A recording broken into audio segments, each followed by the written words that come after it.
Papai do céu, te rendemos graças em nome de Jesus.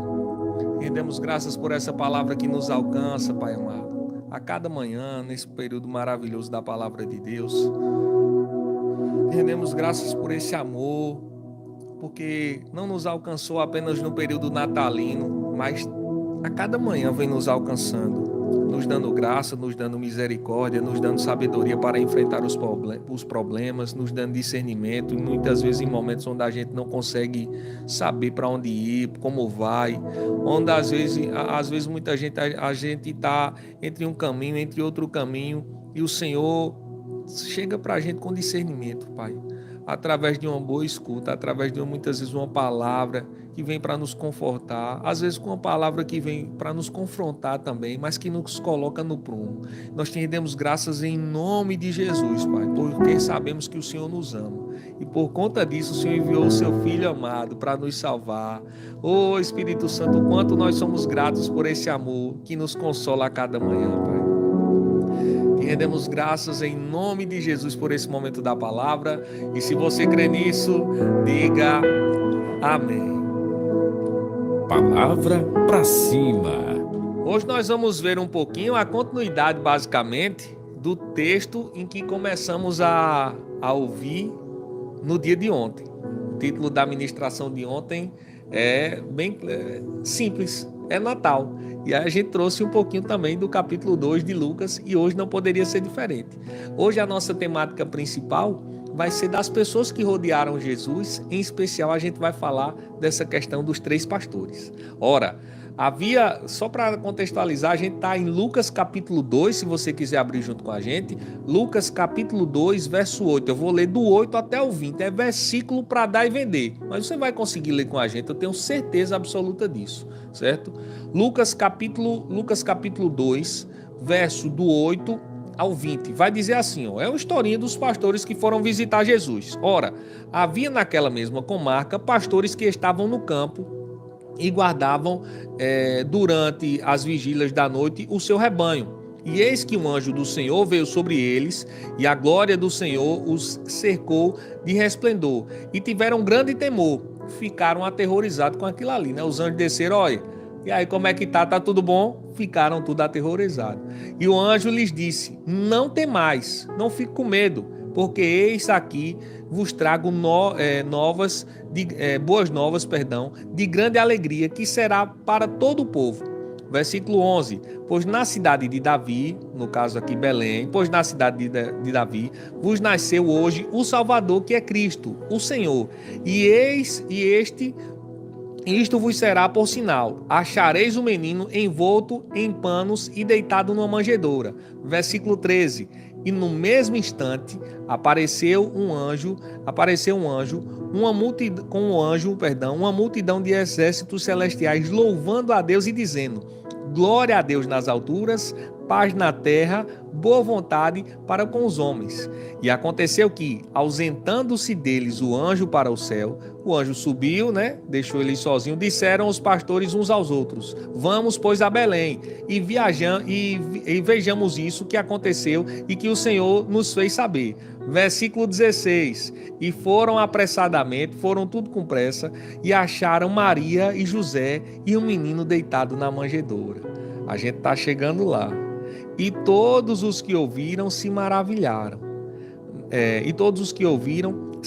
Se maravilharam do que os pastores lhe diziam. Mas Maria guardava todas essas coisas, conferindo-as em seu coração. Versículo 20. E voltaram os pastores, glorificando e louvando a Deus por tudo que tinham ouvido e visto, e voltaram os pastores glorificando e louvando a Deus por tudo que tinham ouvido e visto, como lhes havia sido dito, assim como o anjo tinha trazido para eles, né? E o que é que eu quero? O cerne da questão é basicamente o seguinte: os pastores eles deram ouvidos a um comando do Senhor e de imediato largaram tudo o que estavam fazendo para abraçarem o chamado do Senhor. E ao final da missão cumprida, Senhor, tudo certo, missão cumprida. Eles não ficaram tristes, eles não ficaram abatidos, eles não ficaram de cabeça baixa, eles não ficaram, você não vê eles colocando aqui, meu Deus, e como é que está o meu rebanho? Meu Deus, e como é que está aqui minhas ovelhas? E voltaram os pastores glorificando e louvando a Deus por tudo que tinham ouvido e visto, como lhes havia sido dito, assim como o anjo lhes havia dito. Só para a gente trazer um contexto aqui para a época, a gente não está falando de pessoas pobres aqui. Se você tinha os pastores cuidando de ovelhas em um período que ainda tinha escravidão e uma série de coisas nesse sentido, você está falando de pessoas que tinham sim posses. Outra coisa, se eles estavam à noite cuidando do seu rebanho, a gente não está falando aqui de pessoas que tinham um pequeno rebanho ou algo muito reduzido. A gente não está falando aqui de situações onde não eram 2, 3 cabritinhas ali que estavam ali. Não, a gente está falando de um rebanho, de várias ovelhas, algo que tinha um certo valor. E o anjo aparece justamente durante o período da noite, onde eles estão lá, nessa situação. E veja que em nenhum momento eles chegam para o anjo, mas Senhor, a gente está aqui trabalhando, e como é que vai ficar minhas ovelhas? E como é que vai ficar essa situação? Ora, havia naquela mesma comarca pastores que estavam no campo e guardavam durante as vigílias da noite o seu rebanho. Veja que situação. E aí o anjo diz, nasceu um menino lá na cidade de Davi. Ele está assim, está numa manjedoura, começa a dar características. Olha, vocês vão encontrar ele dessa forma, dessa forma. Preciso que vocês vão lá. E de imediato um começa a falar pro outro, rapaz, a gente tem que ir à cidade de Davi, não sei o que, a gente tem que ir para lá, vamos embora. E quando chegam lá, encontram Maria, José e o menino. Olha, o menino, famoso Jesus, que me salvou e que te salvou. Encontram ele lá. Falam com Maria, falam com José, óbvio, né? Acredito que devam ter falado com o menino, da mesma forma quando a gente vê a criança e brinca e tal, não sei o que, se alegraram ali com os dois. Mas o versículo 20 é o que chama a atenção. E voltaram os pastores, pensando nas ovelhas e tristes porque deixaram elas sozinhas. É assim que está o versículo 20? Eu disse versículo 2, perdão. É assim que está o versículo 20? Não, diz assim, e voltaram os pastores glorificando e louvando a Deus por tudo o que tinham ouvido e visto. Eu não sei em que momento da sua vida agora Deus está te chamando para estar mais perto dele. Eu não sei em que momento agora da sua vida Deus está te chamando para ter um compromisso sério com ele, para muitas vezes largar tudo. Eu estou falando de largar tudo, mas não é que você vai fechar a tua empresa, sair do teu trabalho para viver uma vida com o Senhor. Mas muitas vezes você é obrigado a dar determinadas pausas em coisas que você está se dando demais, para ter um tempo com ele de comunhão, ter um tempo com ele de crescimento. Às vezes a rotina da vida, se você não tiver cuidado, ela vai te atropelando e te atropela a cada dia, vai te atropelando e passa por cima de você e depois vai te esmagando e você, meu Deus, e acaba a vida e o camarada, meu pai do céu, tanto tempo e eu não consegui fazer isso. Quantas e quantas vezes a gente não se depara com gente mais velho, meu filho, queria tanto ter a sua idade, que aí eu ia fazer assim, ia fazer assado. Meu filho, se eu tivesse a sua idade. Por quê? Porque muitas vezes na idade que a gente tinha, quando mais novo, a pessoa não ligava para isso, às vezes também não tinha tanta oportunidade. Mas hoje Deus está te chamando para um compromisso mais profundo, mais perto. O anjo chegou para os pastores e disse, olha, sai das tuas coisas, dá um tempinho aí nas tuas coisas, vem estar perto do Senhor. Óbvio que eu estou parafraseando, a Bíblia ela não diz dessa forma, com essa clareza que Pablinho está trazendo. Mas o texto ele é claro. Os pastores eles abandonaram de pronto os seus rebanhos, e aqui eu falo abandonaram não no sentido literal, com certeza tinha alguém que estava ali tomando conta, mas eles deixaram ali as suas administrações, começaram a ligar para as coisas do Senhor. Olha, a gente está deixando aqui, vamos embora, vamos seguir. E aí um começou a se comunicar com o outro. E quando a gente começa a fazer as coisas do Senhor, quando a gente começa a se envolver com o que Deus tem para as nossas vidas, é impossível que o versículo 20 não se cumpra. E voltaram os pastores glorificando e louvando a Deus por tudo que tinham ouvido e visto, como lhes havia sido dito. Em nenhum momento aqui, o versículo 20 fala de felicidade, que eles voltaram felizes, mas com o contexto da história e pelas palavras descritas, é óbvio que voltaram transbordando de felicidade. Se eu chego para você e digo, pela manhã, assim que acordei, eu abri a janela e a claridão invadiu todo o meu quarto. Assim que abri a janela, logo de manhã cedo, o meu quarto ficou todo claro. Eu estou dizendo o quê? Que o sol entrou dentro do quarto. Em nenhum momento eu falei dos raios solares, em nenhum momento eu citei o nome do sol, mas fica claro e evidente pelas nuances do que eu estou trazendo, que foi a luz, a claridade do dia que invadiu o meu quarto por conta de eu ter aberto a janela. É a mesma coisa dessa situação aqui. Em nenhum momento se fala de felicidade, de alegria, mas pelo contexto da fala, é claro e evidente que eles voltaram alegres, que eles tiveram um compromisso ali, que eles tiveram um coração renovado e saíram com o coração renovado e cheio de esperança. Mas não apenas isso, com o coração alegre, com o coração feliz. Quando a gente tem uma vida se dedicando ao Senhor, é impossível que isso não aconteça. E deixa eu te dizer, eu não sei em que momento da vida você está agora, se está tudo dando certo na sua vida pessoal, na sua vida de negócios, dentro da sua casa, do seu lar. Mas eu sei de uma coisa, nesse clima de Natal, Papai do Céu está te chamando para perto. Papai do Céu está te chamando para ter comunhão com Ele. Está te chamando para ter compromisso com Ele de verdade. Não, Pablo, mas eu já tenho compromisso. Deus aqui, tu é doido, eu estou aqui fechado. É eu e Ele, é lado a lado. Mas as suas atitudes, elas condizem realmente com o que você está dizendo agora? É você e Ele lado a lado realmente quando a gente bate as atitudes?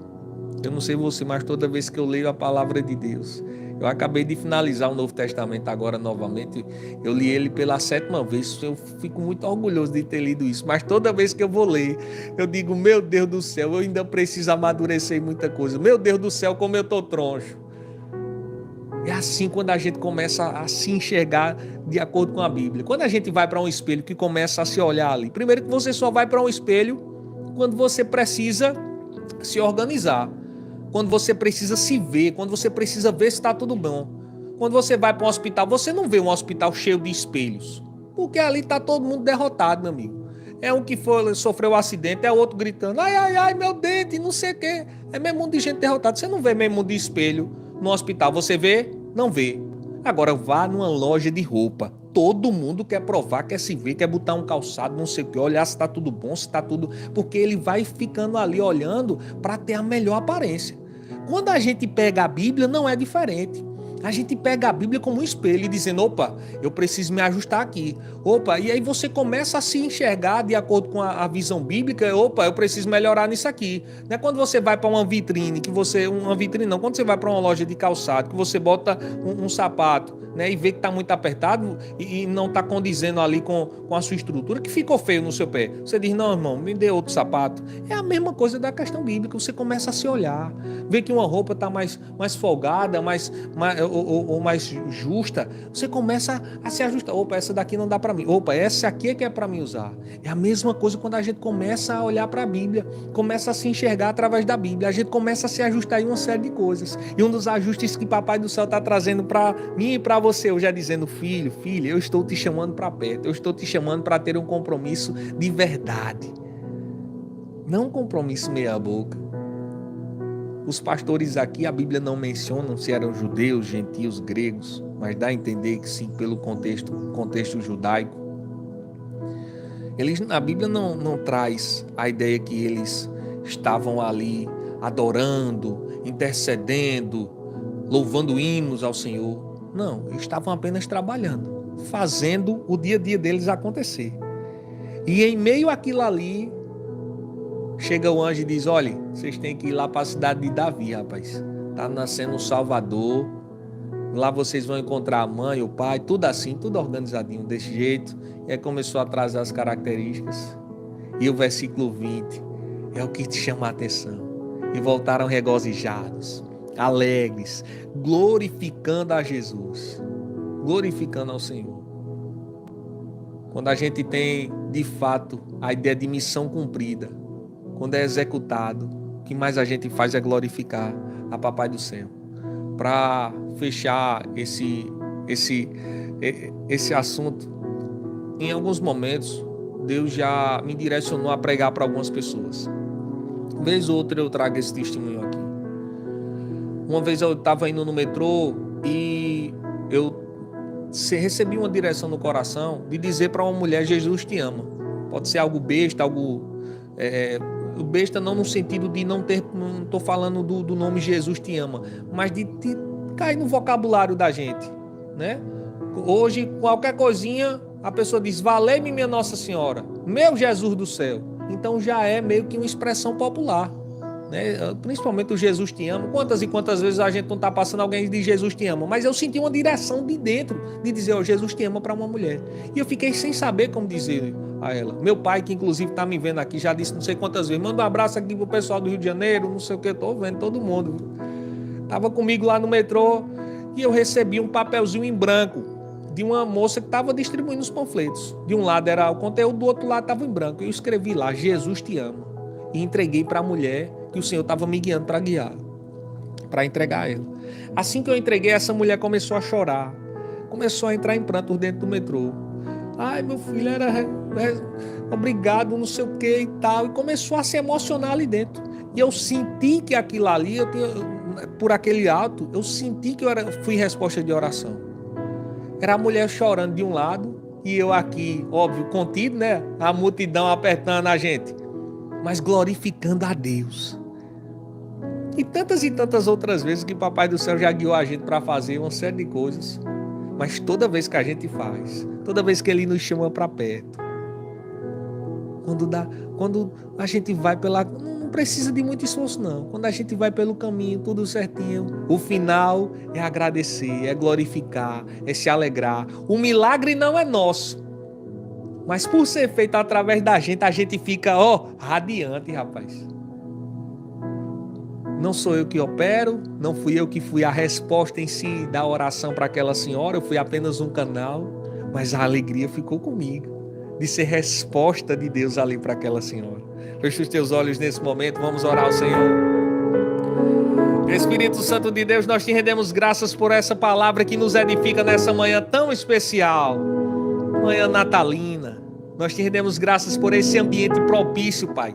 Não para que pessoas coloquem apenas Jesus lá na manjedoura, com um presépiozinho, na árvore de Natal e não sei o quê, mas nós declaramos em nome de Jesus a consciência de Cristo, Pai, implantada nos corações de cada um e de cada um, amiga e amigo que está nos ouvindo agora. As pessoas que estão afastadas do Evangelho, independente por qual razão, motivo ou circunstância, nós sabemos e temos total clareza que não foi por conta do Senhor. Às vezes é por conta de divergência política, religiosa dentro das igrejas, mas nós sabemos que não foi por conta do teu amor que alcança essa pessoa a cada dia. Nós declaramos em nome de Jesus, Pai, essa consciência de Cristo e que nós somos servos teus, implementadas em nosso coração a cada dia e a cada manhã. É o que te pedimos e já te agradecemos, em nome de Jesus, sabendo que o Senhor é um Pai fiel e que nos ama. Oh, glória a Deus! Amanhã eu estou de volta com mais um Líder de Aliança de todas as manhãs. O meu, o seu, o nosso programa. Pra cima. Eu não escutei o nosso programa. Pra cima. Simbora, minha gente. Um forte abraço, um cheiro no coração. Obrigado por tudo e que Papai do Céu te abençoe. Te alcance, te ilumine. Sim, Deus é fiel para